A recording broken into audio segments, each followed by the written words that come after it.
NEET-SS preparation.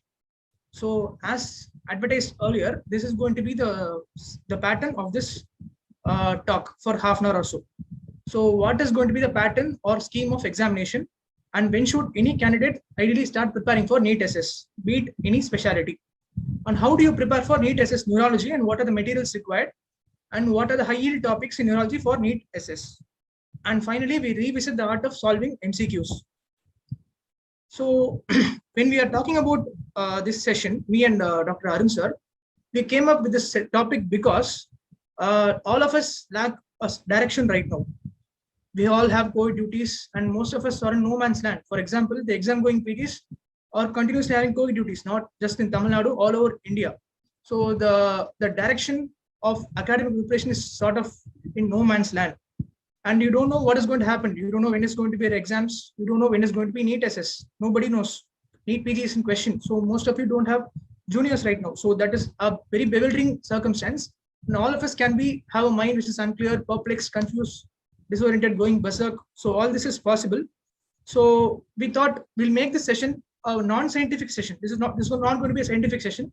This is going to be more of a motivational and the session which provides direction for the next couple of months till NEET-SS. So that is the point of this session. So before we venture into any examination, it's must that we know the pattern and scheme of examination. So what we are going to do is based on what we have to do, and knowing what we do is the first step in doing that.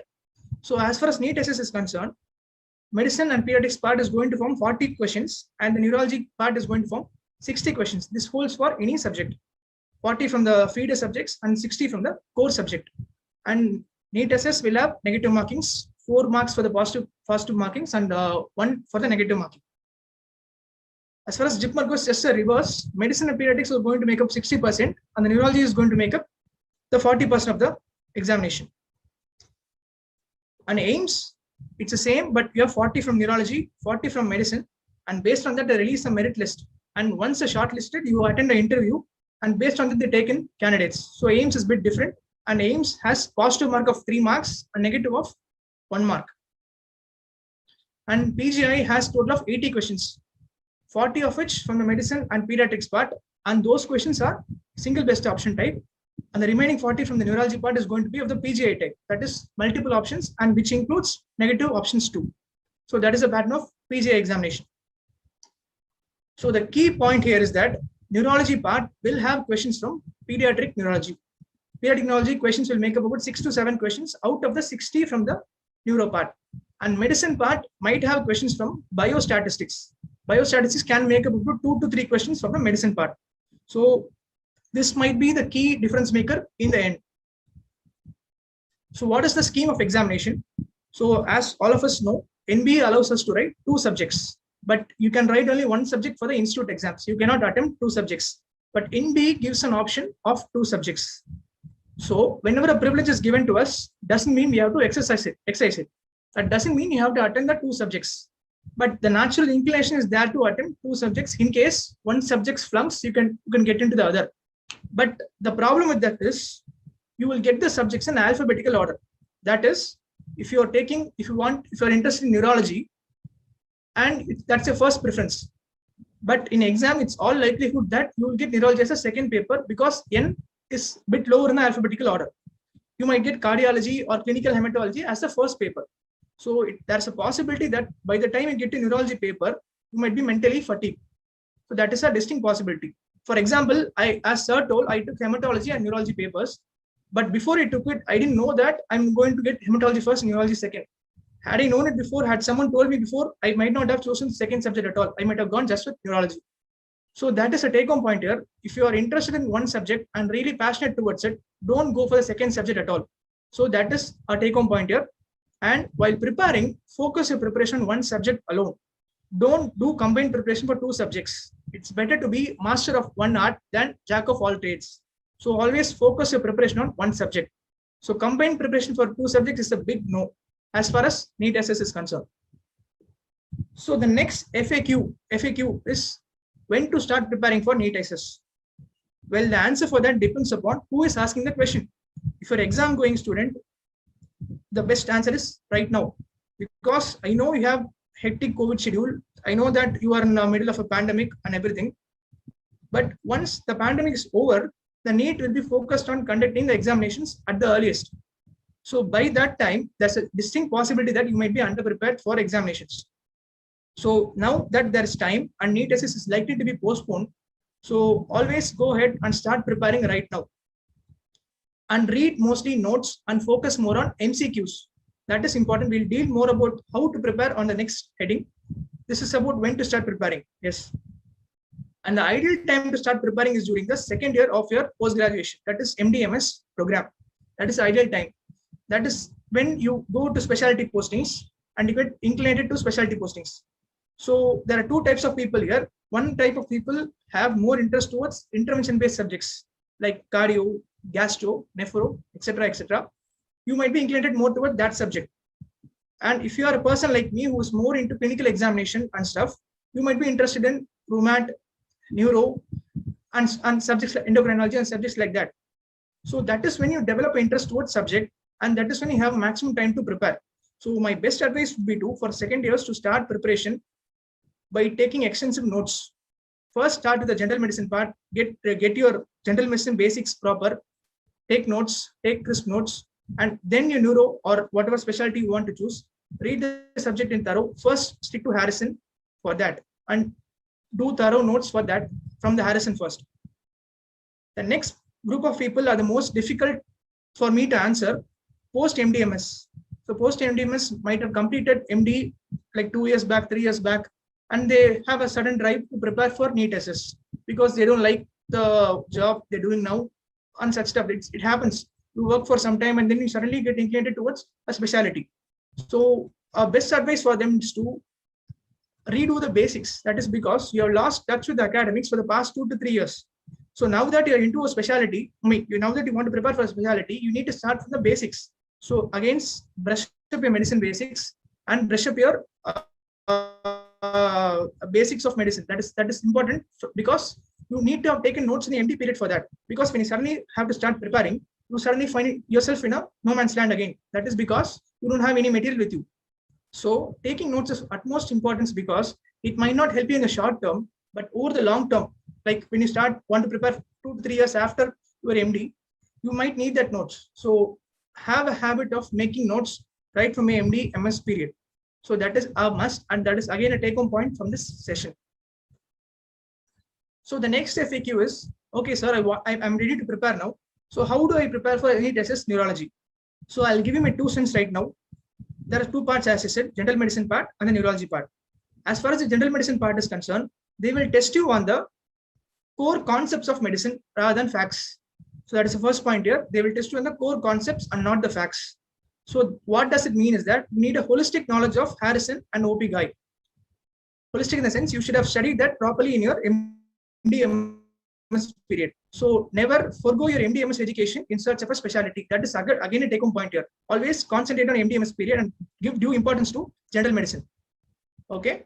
And as far as pediatrics topic is, if you are a medicine person, if you want to study pediatrics, concentrate more on newborn, nutrition, and developmental milestones. Those are the topic that frequently they're asking questions from. And as I told you, the biostatistics part will be a differentiating factor. 2 or 3 questions might shift the rank up of about 50 ranks. That might make you lose an institution of your choice. So biostatistics is a differentiating factor. And another sentence that concentrate on shorter subjects like HEMAT, WOMAT. Why? That is because they are shorter subjects, easier to revise, and it is high yield. You will get about 3 to 4 questions or even more than that among the 40 questions from the general medicine part for NEET-SS. And again, practice more MCQs than cramming theory. What MCQ books to follow? That is whatever you studied for medicine in your PG entrance preparation period. So go back to your PG MCQ book and go through the medicine part MCQs there. That will help you more than cramming the theory. Okay. So when it comes to neurology part of preparation, the recent trend of NEET-SS examinations has been emphasis on core neurology. Like what is core neurology means? They're going into topics which you wouldn't normally study in your general medicine period. That is core neurology. That means you need to specifically prepare for your examination. You cannot just crack the exam based on the general medicine knowledge. That is point number 1. Second point is that clinical and application-oriented questions are taking more importance these days. That is following the trend of NEET-PG also. So NEET-PG is also having more of a clinical and application-oriented exam rather than a factual exam. So same trend is being followed here. And any question can be converted into neuroradiology question. For example, you have epilepsy question, it can be converted into neuroradiology. A dementia question can be converted to neuroradiology. So there is more emphasis on image and neuroradiology in recent exams. So again, that is another cent here. So the next FAQ is this: what are the materials required? So there are three types of materials you can classify it into. One is the core material. The other is the notes you make from the core material. The third is the MCQ material. Core material is what provides you the source of knowledge. For example, for neurology exam, it is Harrison, Bradley, and de Jong. And the notes is what you make from it. Make sure the notes are crisp and easy to revise. We'll see more about the notes in the subsequent slides. And about MCQ material, for medicine, as I told you, go back to your PG preparation MCQ books and try to solve them. That will give you a revision of the MCQ and how the questions are being asked. And a core problem here we identified during my preparation period is that there is not enough material on the market for DM neurology preparation. So I stress this again, there is no enough material. I mean, there wasn't enough material for DM neurology preparation, and that is when we came ahead with this idea of launching this MCQ series. Me and Arun sir. Okay. So coming back to the core material, Harrison, thorough knowledge of Harrison is very important to crack. Harrison is a must if you want to crack any specialty for that matter. And Bradley, selected topics from Bradley is essential. And since neuro is a clinical specialty, you need to have a good knowledge of de Jong. And as I told you again, you cannot forego your MD education. MD education includes clinical examination, your clinical practical examinations, and that needs you to study de Jong. So it tests you on the de Jong also. So questions will come from Harrison, Bradley, de Jong, 𝗴𝗿_cis, etc., etc. You cannot restrict them on where to ask questions from. It's better to get prepared, and how to prepare from this is what I'll tell you right now. So you must have a habit of making notes from second year of MD-MS examination, MD-MS program. And as I told you, it may not help you in the short term, but it may assist you on the long term, like 2 or 3 years down the line. You might find it very helpful because it's always easier to read a handwritten notes than a theory book. You might know that crisp and it must aid in revision. So for example, I'm studying 8 pages of Harrison today. If I'm able to concise that and put it in a single page, I have won there right now, right there. That means I have done a good job. So that is going to help you in terms of MCQ solving. So always try to make concise notes. And during revision period, if you have short time, like 15 days for examination, go through your notes alone. Don't go through the entire theory book again. It will frighten you. So try to go through your notes alone during that period. So I'll give you a sample notes here. So this is just notes of a cell membrane topic. See how this is made. This is just a copy of the manuscript from the book. So when I read this, I of course get to know what cell membrane is, but it will take the same time as I study from the book. And it is going to make me mentally fatigued. So this is how not to make notes, and this is how you should make notes. So this is again a same notes made of cell membrane, but it gives me an entire mental picture of the cell membrane. And don't worry, I'm not going to teach you about cell membrane right now. No, this is non-scientific session. So this tells you how to make notes. So once I mentally map this diagram in my brain, it can easily help me solve MCQs. So this is how a notes must be, and this should not how a notes must be. All right. And the next FAQ is, what are the high yield topics for NEET-SS neurology? This is often asked to me by my juniors, colleagues who in MD medicine, etc. So once I've gone through my NEET-SS exam and also going through the previous papers, I find that there's ample questions asked from epilepsy topic in both NEET-SS and in institute-based exams. About 7 to 8, even 10 questions were asked in the last NEET exam. So that is a very, very high yield topic, a number one high yield topic in neurology. Second high yield topic is going to be dementia. I expect about 4 to 5 questions from dementia in each paper, be it NEET-SS or be it institute-based exam. I expect about 4 to 5 questions definitely. Third high yield topic is movement disorders, including Parkinson's disease. Before we go into that, you know how NEET people ask questions? They must ask questions from neuroanatomy, neurophysiology, neuropharmacology, neuroophthalmology, and subdivisions of neuro. So wherever the scope of asking questions from these topics, they will ask. For example, in epilepsy, there are ample drugs used for epilepsy. So they can push in neuropharmacology questions in an epilepsy topic itself. And for dementia, they can ask lobar functions and lobar anatomy and lobar drugs used for dementia and stuff. So they can cram neuroanatomy and neuropharmacology questions in dementia topic itself. And similarly, for movement disorders, they can ask anatomy of basal ganglia. They can go into drugs used for Parkinson's disease and so on. And the recent trend has been more stress on genetics and ion channels. Questions involving ion channels. These are constantly being asked in recent NEET-SS examinations.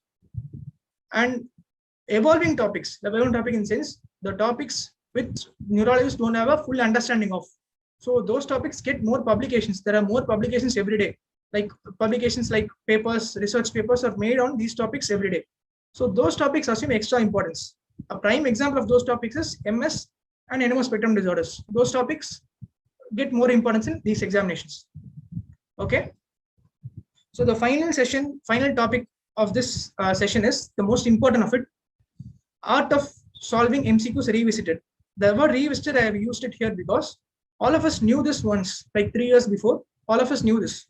But once we have cracked the PG entrance examination and entered into MD or MS course, we tend to forget this because we see more patients every day. We think it's not needed anymore. And suddenly you stumble upon NEET-SS examination and you think, oh my God, I have to do this again. So that is how that is the thought process of everybody who has gone through MD/MS. Okay, so art of solving MCQs is essential for every Indian medical graduate. That is because our pattern is mostly MCQ based pattern, right? From NEET-UG, NEET-PG, NEET-SS, everything is MCQ based. So without knowing art of solving MCQs, you cannot get through. Even though you're intelligent, you cannot be a successful doctor in India. So that is assent here. So what is necessary for art of solving MCQs? There is natural inclination that for us to think toppers of examination, like top 10 of examination, are intelligent. I'll write and give it. It's not true. It's not true at all. Maybe 1 or 2 of them are really intelligent. That is okay. That is expected. But remaining 8 people know how to solve MCQs because they use common sense. So common sense is the most essential aspect of solving MCQs. As I told you, successful people in Indian medical fields are people who use the common sense in entrance examinations rather than intelligent people. So you must use your common sense, and the common sense alone is not essential. We need 3 rules for solving MCQs. So I'm going to give you 3 rules now for solving MCQs, and that is going to help you in solving MCQs. Rule number 1 is the art of ruling out. So this is how questions in examination tend to be. Who is fat?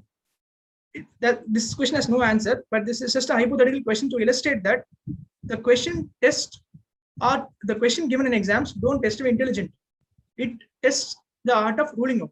So you must know what is not the correct answer rather than what is the correct answer. So if you know what is not the correct answer, half the job is done. Okay, I'll give you an example now. So if you see this question, the cause of sleep fragmentation in elderly is. As I told you, this session is going to be non-scientific. So I'm not going to tell you what is the cause of this, but I'm going to still help you solve the MCQ. How? Based on the art of ruling out. Okay. So the options are high orexin levels, high tone of the arousal system, loss of neurons in the ventrolateral preoptic nucleus, and high prevalence of caffeine ingestion in elderly. So imagine these are the 4 options given. So you go into my mind now. If I'm looking at this question, what I'll do first now is, my thought process in elderly is that nothing has higher tone, not neurons, not bladder, nothing in older people has higher tone except the muscles because they have Parkinson's disease. Okay, so nothing in older people have higher tone. So I'll first away rule out high tone of arousal system here. So B option is ruled out according to me, and high orexin levels is highly unlikely. Again, nothing is going to be high in elderly people. So I'm now left with 2 options. The 2 options are loss of neurons in ventrolateral preoptic nucleus and high prevalence of caffeine ingestion. So imagine I don't know the answer now. So I don't know the answer. Imagine I don't know the answer. So what I do now is that elderly people have more common disorders related to degeneration. So what I'll do is I'll right away choose the option C. And how did I do that? That is based on a guess called educated guess. So I use two arts now. I use the art of ruling out, and I use the educated guess to rule out option D. So another FAQ I get from my colleagues, juniors, for even for NEET-PG is that when I go to exam with negative marking, how many questions do we attempt? So I tell them only one thing. So it doesn't matter if the exam has negative marking or not. You attempt a question when you are able to rule out two options, and you are left with two options. So you're ruling out two options means you're left with two options. That means your probability of getting an answer right is 50%. If you make an educated guess, the probability increases. That means that you are more likely to get 4 marks than a negative mark, because positive marks are more than negative marks. So when you're able to rule out two options, go ahead, attempt the question. It's worth taking a risk. And those are the students that achieve high rank in exams. So don't be afraid to make an educated guess, and always apply the art of ruling out. So this is rule number 1. So rule number 2 is that this is a statement. You can take it as a statement. You can write it down. You can ask me after the exams. 50 to 60% of the questions in an exam will test you from the concepts you already know. But the questions will demand application of the concept rather than testing you directly on the concept. For example, this statement may appear obscure. I'll explain it to you. Don't worry. For example, you are taking an exam of 100 marks. 20 to 30 questions, everybody will know. Once you're prepared, once you haven't prepared, everybody will know 20 to 30 questions. And 10 questions, nobody will know. How much ever you prepare, 10 questions, nobody will know. What determines your rank is 50 to 60 questions, which will appear obscure the moment you see it. But once you start applying the concepts you know in that question, you will arrive at the answer. The answer won't be before you, but once you apply the concept, the answer will come to you. So the ones who take the effort and apply the concept which they have studied are the ones who succeed in the MCQ examination. All right. Again, I'll illustrate it to you. Don't worry. A question here is that 57 years old male presents with right side element facial palsy. MRI shows an aneurysm of anterior inferior cerebellar artery, compressing the facial nerve. Where could the lesion be? So this is the question asked in exam, and these are the options given: meatal segment, cisternal segment, brainstem segment, labyrinthine segment. So imagine I don't know the anatomy of facial nerve. Imagine you don't know the anatomy of facial nerve. Again, you're going into my mind to see how I crack this question. See, let's say I don't know the answer. I'll go back to the question again. So right side element facial palsy, there is an aneurysm of anterior inferior cerebellar artery. So they are localizing the lesion to the region of anterior inferior cerebellar artery. That is what I get from the question. Okay. So again, coming to the options: meatal, cisternal, brainstem, labyrinthine. What we are studying in the first anatomy is that the brain cisterns encase the blood vessels. That is what I know from the first anatomy. I don't know the facial anatomy. Imagine I don't know facial anatomy, but I know that the blood vessels are present in the cisterns. So based on that knowledge, I apply one step higher in a patient with element facial palsy, then apply that knowledge to solve this question as cisternal segment. So this is application of the concept you already know and going one step higher. So this is rule number 2. We'll go on to rule number 3. Art of picking out keywords from questions. So you see the picture here. This is something called missing the forest for the trees. That is, you're too close to a tree that you're not able to see the forest beyond. So that is a famous quote where your thought process is blocked. So all MCQ questions have keywords. You need to pick them out. So for example, a question is long, like this, a long question. This will read at 2 minutes to study, and options will be reviewed for about 2 minutes. So this will consume about 5 minutes. Okay. But if you're able to pick out the keywords, you're expert at that, you'll be able to pick out the keywords faster. You will be able to arrive at the answer faster. For example, read the question now. 50-year-old known diabetic hypertensive female developed fever, headache, altered sensorium for 2 days duration. Attenders gave a history of that she consumed seafood at a local shop 4 days back. Blood sodium levels were normal. Lumbar puncture was done, and it showed CSF pleocytosis of 500 cells. Proteins were 100 milligram per deciliter. CSF gram stream was negative. So what is a causative organism? So I already studied the questions fully, but had I known the concept of looking at keywords, this is what I would have seen in the question.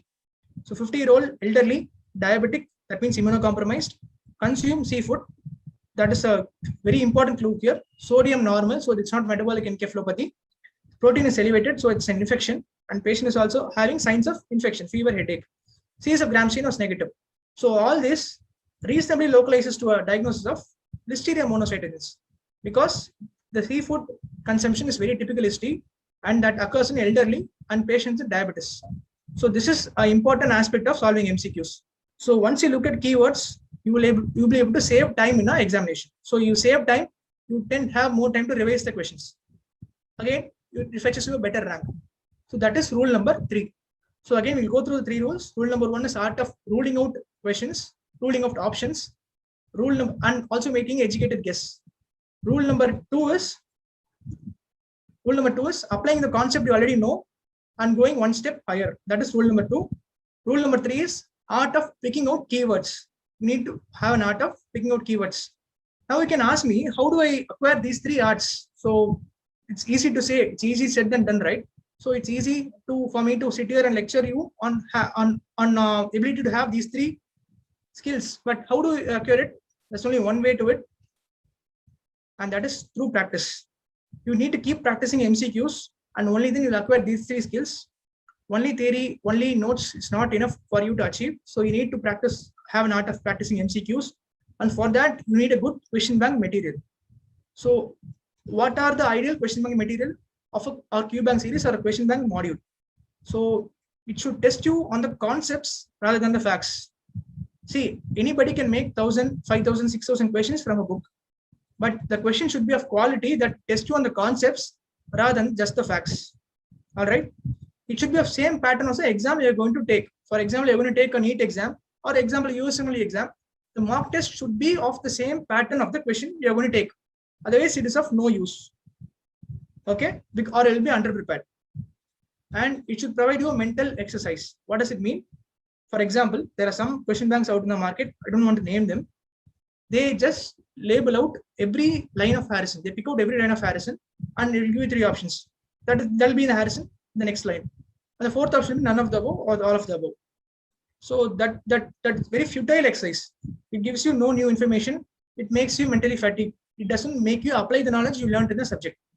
So any question bank should provide you a mental exercise, and it should be image-based and comprehensive explanation. What does comprehensive explanation mean? That means that it should tell you why this is the answer and why the other 3 options are not the answer.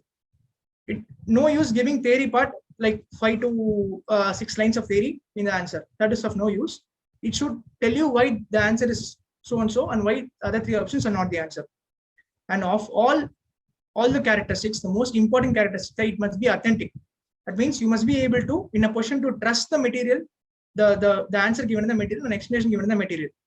Of course, always have an inquisitive eye, but you must be able to reasonably trust the MCQ or Q bank series. So these are the important characteristics of any MCQ material or Q bank series. So I end this lecture, and I think Arun sir will take over from here.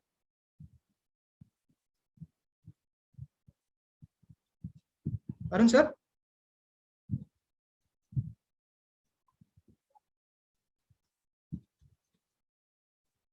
Thank you, Normal sir, for this brainstorming session, and it was like more enlightening for us to hear this.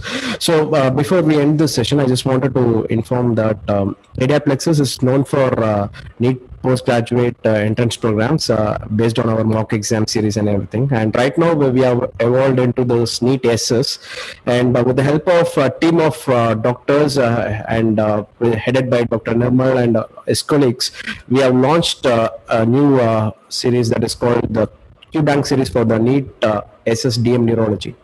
So I just wanted to give you some insights about this Q Bank app, and it's going to have be useful for both NEET and institute-based exams.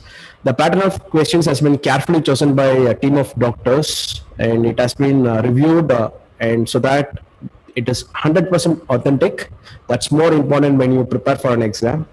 And almost all the questions are clinical and conceptual, and all the image-based questions with a comprehensive explanation. Let me give how this question bank has been made. It has been made into 20 chapters, and each chapter will have 20 to 30 questions. and a total of 1023 questions. And this 1023 questions will have a excellent framework of questions which will give you to think how you can arrive at the answers. And it comes with a authentic reference. That's more important when you are preparing for a very competitive exam, with a crisp explanation which you can revise it. Okay, so these are the aspects of our QBank series, and it has been already launched. And one more important thing is that we will be adding biostatistics as well as pediatric neurology QBanks to this session. So this QBank has been launched in the series, and for doctors who are attending it right now, we have a special offer for next 2 hours who can use this.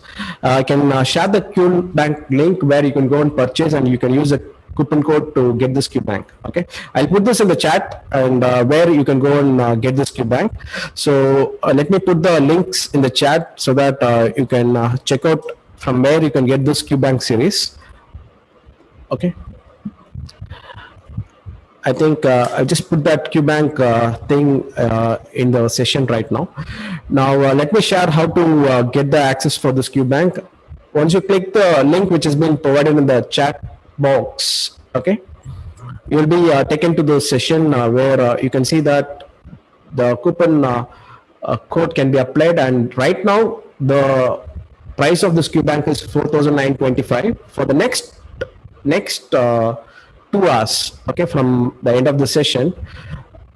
Once you apply the coupon which has been given to you, you will be getting a further discount. The coupon, if you're going to apply May 6 DM and applying this discount, you will find, I think I need to decrease this, take the card. You'll be getting another further discount of 1,400 rupees. So the authentic QBank is going to cost you 3,525. And all the questions has been carefully looked so that there is an error-free QBank. That's most important. And further, we are also assure you that the pediatric QBank and the biostatistics will be added to it.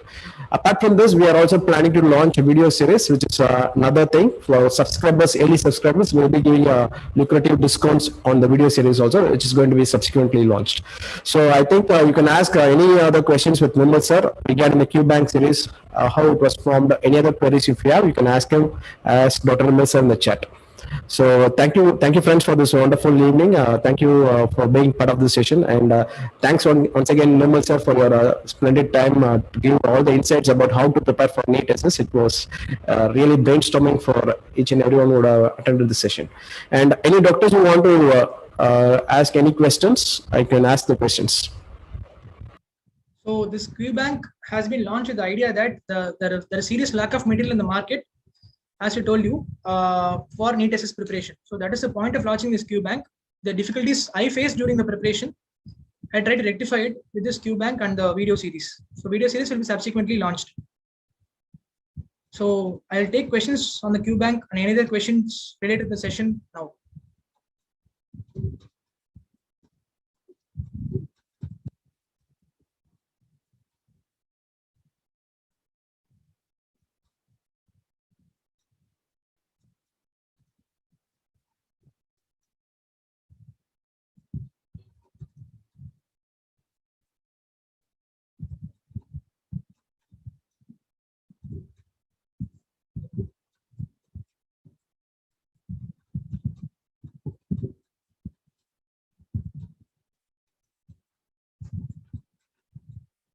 So Mr.